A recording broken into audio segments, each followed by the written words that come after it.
di iPods Ekolibrium Podcast kami pada hari ini. Perkenalkan, nama saya Safadila Putri yang akan menjadi host di iPods di episode kali ini. Bagaimana nih kabar teman-teman sekalian?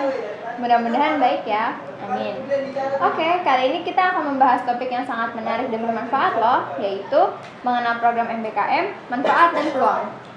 Dalam podcast ini, kita akan membahas tentang program MBKM yang tersedia di kampus ini, manfaat yang dapat diperoleh, dan dari mengambil program tersebut, serta peluang yang dapat membantu mahasiswa dalam pengembangan karir dan skill. Program MBKM ini merupakan sebuah wadah bagi mahasiswa untuk mengembangkan diri, meningkatkan keterampilan, dan memperluas jaringan profesional. Dalam podcast ini, kita akan mengeksplorasi lebih dalam tentang program MBKM dan mengapa program ini penting bagi kemajuan karir dan masa depan kita kelak. Nah, tentu saja saya tidak sendiri. Saya didampingi oleh Duta Kampus Universitas Negeri Makassar, yaitu Kak Nurhalisa. Hai Kak Nurhalisa. Halo. Panggil Lisa aja. Oke. Kan Kak Lisa baru pertama kali nih datang jadi narasumber di iPods. Boleh dong memperkenalkan diri kepada sobat-sobat iPods di rumah. Oke. Halo sobat-sobat iPods, jadi perkenalkan nama saya Lisa, saya akrab dipanggil Lisa, saya dari program studi statistika Fakultas Matematika dan Ilmu Pengetahuan Alam, dan kita satu Universitas Negeri Makassar, seperti itu. Makasih nih Kak Lisa telah menyempatkan dirinya untuk datang di iPods episode kali ini. Mungkin kita tidak usah berlama-lama lagi, langsung kita masuk saja ke pertanyaan pertama. Menurut Kak Lisa nih, apa sih program MBKM itu? Oke, langsung dijawab nih ya. Iya. Ya, kalau menurut aku program MBKM itu kan memang program yang baru nih dicetuskan sama Bapak Nadiem Makarim, di mana MBKM itu seperti yang kita ketahui bahwa Merdeka Belajar Kampus Merdeka. Cuman kayak gitu, di MBKM itu banyak pro dan kontranya, baik itu dari pro dan kontra dari mahasiswanya itu sendiri, dari setiap program yang dihadirkan, dari benefit yang dihadirkan.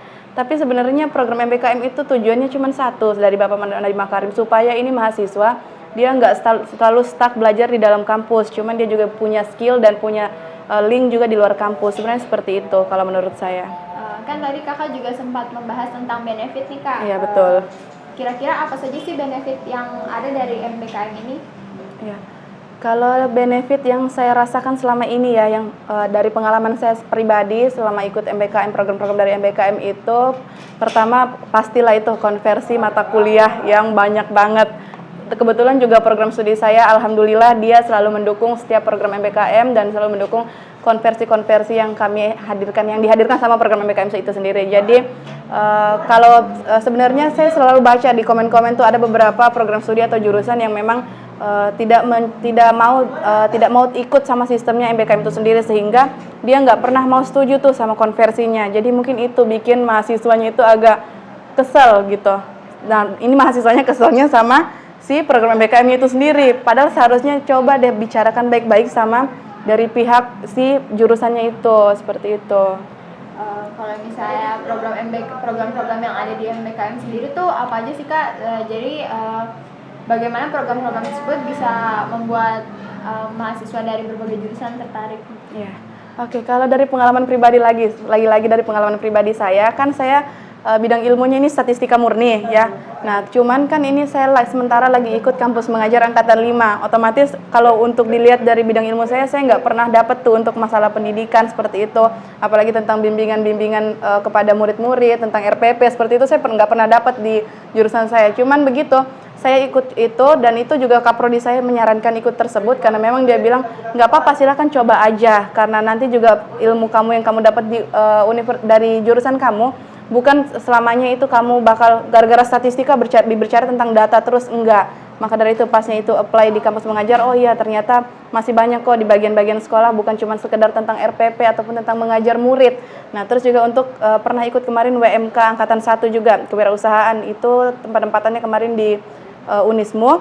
Nah, di situ juga mungkin kalau berbicara lagi tentang bidang ilmu, mungkin nggak terlalu ada juga basic saya di kewirausahaan. Cuman lagi-lagi saya ketemu sama beberapa teman-teman yang memang, wah iya mereka ada dari jurusan apalagi namanya itu ekonomi, bisnis. Jadi, oke, kita kolaborasi aja nih. Dan ternyata memang sampai konversi saya 20 SKS full dari Kewirausahaan Merdeka, dan itu gara-gara memang nilai yang saya dapat, nilai akhirnya memuaskan, kita dapat poin A. Jadi saya berani untuk mengajukan konversi keseluruhan di program studi saya. Oke, Kak, kalau misalnya untuk MBKM sendiri nih, apakah cuma ada program kampus mengajar dan MBKMK yang tadi kakak bilang, atau ada program-program lainnya, Kak? Mungkin kakak bisa menjelaskan program-program apa saja yang ada dan dijelaskan apa sih maksud dari program tersebut. Oke, sebenarnya program MBKM itu sekarang udah banyak ya, udah banyak pengembangan dari program MBKM. Pertama itu ada pertukaran mahasiswa merdeka, dan saya rasa ini program yang memang benar-benar terkenal dan paling ditunggu-tunggu kayaknya sama mahasiswa, karena pertama dia ini bagusnya kalau kita dapat penempatan di luar Sulawesi, pasti kita dari tiket pesawat, terus juga disediakan asrama, terus juga kita UKT ditanggung, terus juga kalau memang nanti benar-benar hasilnya memuaskan dari universitas yang kita tuju, ya nilai konversinya bisa aman juga di kampusnya kita sendiri. Pertama itu ada pertukaran mahasiswa merdeka, terus juga ada magang, terus juga ada MSIB, magang studi independen bersertifikat. Dan di UNM sendiri itu sosialisasinya hari ini atau besok dia udah mulai sosialisasi untuk MSIB angkatan 5. Jadi mungkin teman-teman bisa langsung ikutan aja nanti sosialisasinya. Dan juga tadi ada kampus mengajar. Mungkin kampus mengajar angkatan 6 sudah sosialisasi kemarin. Ada kewirausahaan juga bakal buka lagi angkatan 2. Terus juga ada juga nanti ini praktisi mengajar. Cuman kalau untuk praktisi mengajar saya belum pernah ikut. Cuman katanya di situ kita kayak semacam jadi asistennya dosen atau tenaga pendidik kalau di situ. Asisten mengajar seperti itu. Kan tadi kakak sudah menjelaskan nih kalau misalnya kakak sudah mengikuti berbagai macam program dari MBKM ini. Betul. Bagaimana sih Kak cara mendaftar untuk program-program tersebut? Kalau selama ini kan beberapa program ini beda-beda yang saya ikutin. Cuman memang kita satu pendaftaran awalnya itu di satu platform yang sama, websitenya kampusmerdeka.co.id, kita login di situ. Nah, kita pilih tuh program apa yang mau kita ikutin, tinggal klik, nanti langsung diarahkan ke laman daftarnya itu sendiri. Tapi memang itu untuk website pertamanya itu teman-teman cukup login aja dulu di kampusmerdeka.co.id, nanti langsung pilih program apa aja yang mau diikutin, langsung klik, nanti langsung diarahkan untuk daftar di program yang sudah kakak pilih sebelumnya. Terus untuk berkas-berkasnya juga nggak ribet kok. Berkas-berkasnya juga bahkan dari Universitas Negeri Makassar udah disediakan surat kayak untuk meminta surat rekomendasi sudah ada.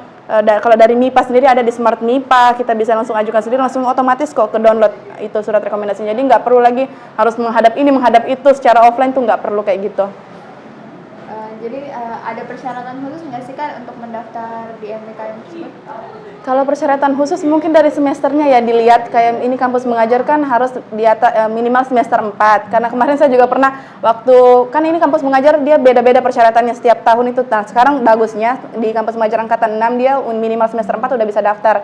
Kemarin waktu saya masih semester 4 sempat nggak lulus kampus mengajar angkatan 4 karena memang tidak terpenuhi dari semester kualifikasi semesternya. Nah, terus kalau untuk beberapa persyaratan lain juga mungkin di magang, karena magang itu kan kita daftarnya memang lewat MBKM, cuman nanti di dalam magang itu ada lagi beberapa perusahaan yang mau kita apply. Nah, dari perusahaan itu sendiri dia minta kualifikasinya yang bagaimana, mungkin dari S1 statistika basicnya atau S1 ekonomi, jadi kita harus memenuhi persyaratan itu. Dan untuk persyaratannya juga teman-teman bisa baca dan itu jelas sekali kok teman-teman, jadi nggak perlu takut masalah persyaratan ini ini terbuka sekali kalau untuk permasalahan persyaratan dan juga berkas-berkasnya. Teman-teman bisa baca langsung di websitenya. Jadi kita harus rajin-rajin ya Kak buka websitenya. Ya, betul. Oke. Apa sih Kak perbedaan antara program MBKM dengan program lainnya yang tersedia di UNM ini? Kan misalnya ada KKN reguler, ada magang yang mandiri juga. Ya.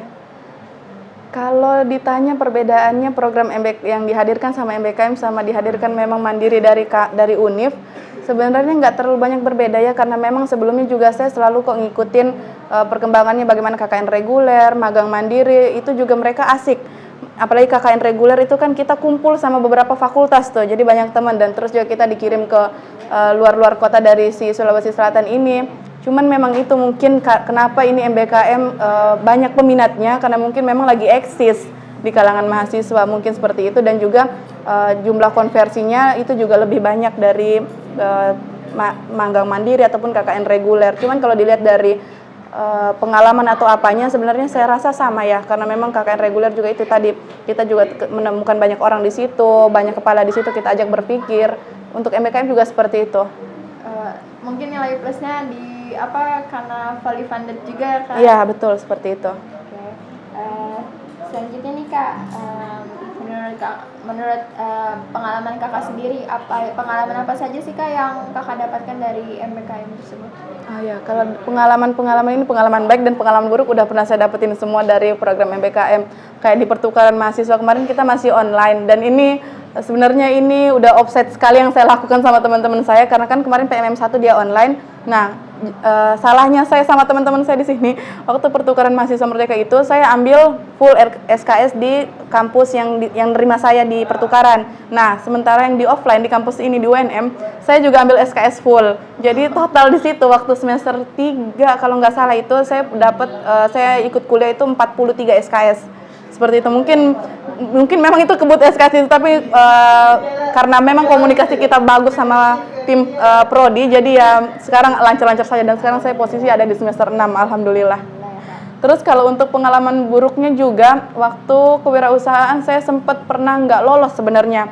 Gara-gara saya nggak tahu ya ini saya yang salah masukin berkas atau gimana, cuman saya sempat kok chat tim reviewernya di sana yang tempat saya mengajukan di Unismu, terus dia bilang, oh iya nggak apa-apa, silakan kirimkan berkasnya yang baru, nanti saya langsung komunikasikan sama tim pusat. Jadi itu makanya sebenarnya saya mau tekankan lagi ke teman-teman, sebenarnya program MBKM itu nggak merugikan, cuman kan memang beda-beda cara pandangnya kita sama program MBKM, dan juga beda-beda caranya teman-teman bagaimana mau menyelesaikan masalahnya terhadap, apalagi kalau masalah konversi, dan juga permasalahan yang tentang dana yang lambat cair seperti itu. Sebenarnya itu dibawa enjoy aja lah teman-teman gitu.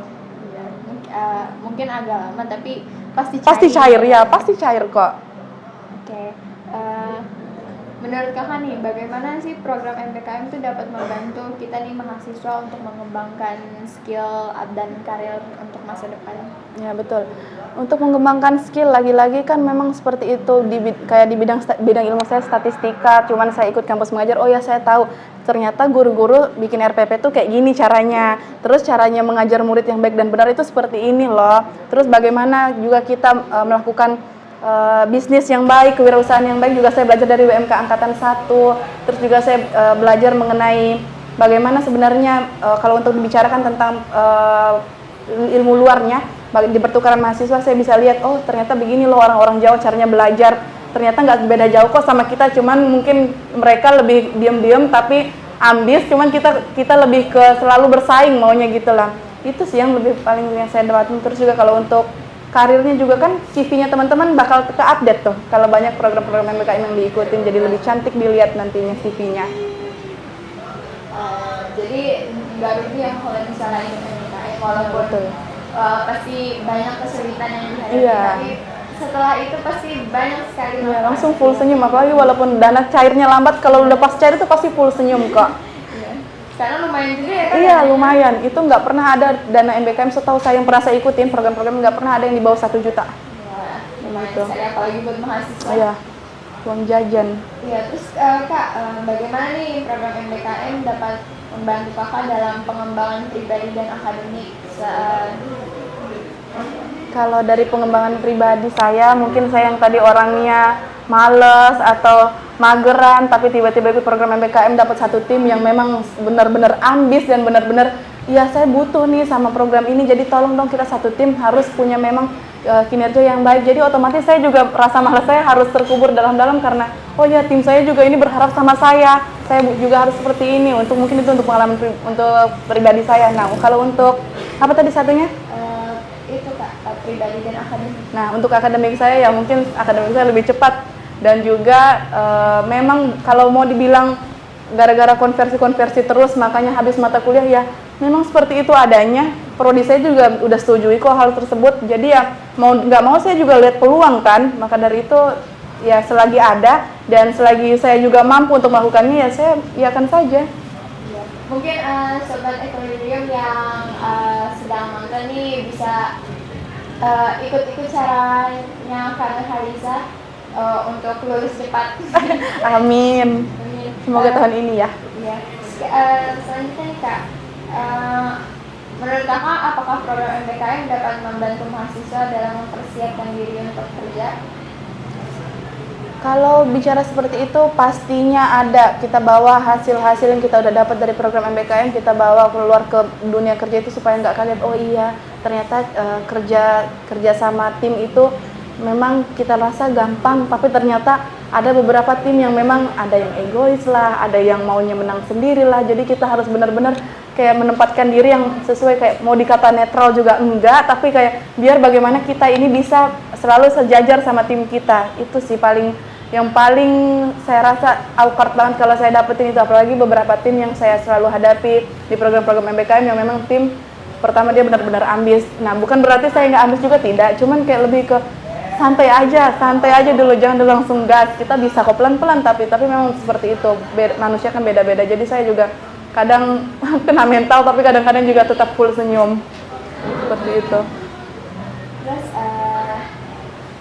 bagaimana sih Kak program MTKM ini dapat membantu Kakak dalam menghadapi, menurut Kakak nih, bagaimana program MTKM ini dapat membantu untuk menghadapi persaingan kerja yang padat ini?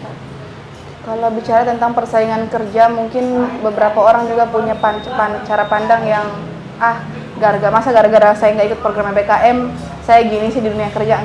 Sebenarnya ada yang beberapa punya pemikiran seperti itu, dan sebenarnya saya pribadi juga sempat punya pemikiran kayak nggak apa-apa kok nggak ikut program MBKM, bukan berarti dunia kerja saya nantinya suram. Tidak seperti itu ya teman-teman. Tapi ini lebih ke selagi kita masih dalam status mahasiswa, maka dari itu kita gunakan saja dulu status mahasiswa. Banyak ini kegiatan yang bisa diikuti, biar nanti ada cerita di luarnya, seperti itu. Terus kalau untuk persaingan kerja, mungkin biar nanti teman-teman nggak kaget aja sih kerja sama banyak orang yang banyak, setiap kepala kan beda semua pemikirannya. Jadi teman-teman bisa sudah, oh ya saya sudah menyesuaikan diri saya sekarang, jadi saya walaupun kaget nantinya ya nggak apa-apa lah, nggak sekaget waktunya, nggak sekaget orang yang belum memang pernah punya pengalaman seperti itu. Kakak tuh sudah banyak sekali pengalaman di MBKM ini ya Kak. Nah, apa saja sih peluang yang tersedia yang telah Kakak terima setelah mengikuti MBKM ini? Ya, yang saya terima selama saya udah ikut MBKM itu, pertama memang semakin aktif kita di kampus kan otomatis semakin dikenal sama dosen ya, menurut saya semakin dikenal sama dosen. Nah, maka dari itu, dari situ juga saya punya link yang dikata bagus lah, link saya di prodi, link saya di fakultas. Jadi kalau saya punya kendala atau apapun ya alhamdulillah lancar-lancar saja setelah saya bicarakan langsung ke pihak prodi maupun fakultasnya saya sendiri. Terus juga peluangnya juga yang sudah saya dapatkan juga, tadi saya kebut mata kuliah itu lebih cepat daripada teman-teman saya yang lain. Terus juga mungkin sudah banyak yang saya dapat dari MBKM. Saya dapat teman baru, saya dapat pengalaman baru, dan juga saya punya banyak sertifikat yang saya dapat dari program MBKM. Mungkin itu juga bisa dibanggakan. Kan tadi di ceritanya Kalisa juga sempat itu kan Kalisa sempat mengucapkan kalau misalnya program MBKM yang Kakak ikut itu tuh tidak sejalan sama program studi juga. Iya, betul. Berarti apakah bisa kok kalau seperti itu? Jadi mungkin bisa dijelaskan nih kepada sobat Ecolips, apa boleh-boleh aja mereka menjalankan MBKM yang tidak sejalan dengan studi mereka? Kalau ditanya boleh-boleh saja, sebenarnya boleh sekali. Cuman lagi-lagi itu jangan sampai nanti teman-teman punya perkataan seperti ini, lah saya udah ikut ini tapi saya nggak dapat benefitannya apa-apa, saya nggak dapat konversi apa-apa di kampus saya capek, saya udah keluar ini, tapi tiba-tiba saya cuman ya udah saya dapat capeknya dan kata terima kasih saja. Lagi-lagi memang sebenarnya ini permasalahan komunikasi sih, lebih permasalahan komunikasi teman-teman ke pihak prodi ataupun jurusannya. Kadang memang ada beberapa prodi atau jurusan yang kayak memang dia misalnya basicnya di pendidikan. Nah, dia ini nggak setuju nih kalau ini teman-teman mahasiswanya ikut ke program MBKM yang memang tidak sejalan dengan pendidikan. Kayak mungkin yang mereka setuju itu hanya untuk kampus mengajar. Oke, kalau kamu ikut kampus mengajar, berarti konversi kamu ya saya terima aja. Tapi kalau enggak ya cari yang sejalan aja deh, biar nggak usah neko-neko. Sebenarnya ada juga pembicaraan seperti itu. Tapi itu alhamdulillahnya memang lagi-lagi saya katakan di prodi saya, Kaprodinya baik sekali, dia selalu mendukung apapun yang mahasiswanya kerjakan.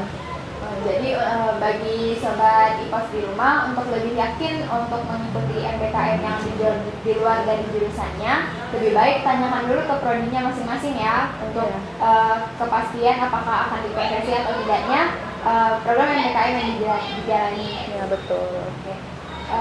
terakhir nih Kak, mungkin Kakak bisa kasih closing statement atau saran-saran bagi sobat ekologi di rumah yang akan menjalankan MBKM.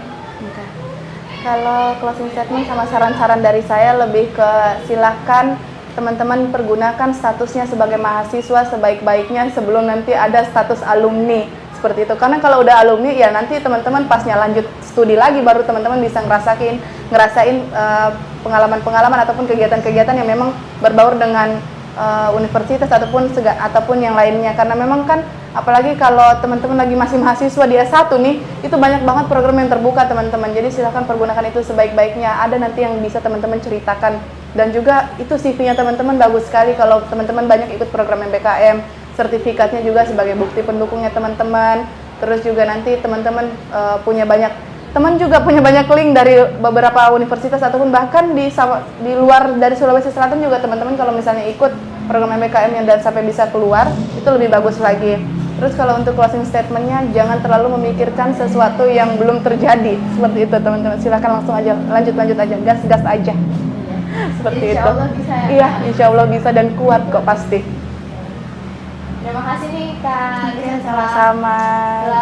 Setelah meluangkan waktunya. Iya, saya mohon maaf kalau ada salah-salah kata nantinya ya, ataupun yang nanti beberapa penonton yang kalau nggak sesuai sama apa yang dia rasa, ya mohon maaf, itu kan semua pandangan saya semua yang saya katakan. Oke.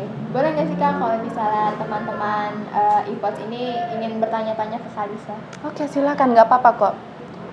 Saya free. Oke. Free Silakan to ya ask. teman-teman kalau misalnya ada hal-hal mengenai seputar MBKM yang ingin ditanyakan, boleh langsung ke Instagram Kalisa. Nama Instagram saya NURHLISSAA begitu. Dicatat ya teman-teman IPOTS. Iya. Siapa tahu gitu. Oke, terima kasih telah mendengarkan podcast kami dengan tema mengenal program MBKM, manfaat dan peluang. Melalui podcast ini, kami berharap dapat memberikan pemahaman yang lebih baik tentang program MBKM dan manfaat serta peluang yang ditawarkannya bagi mahasiswa.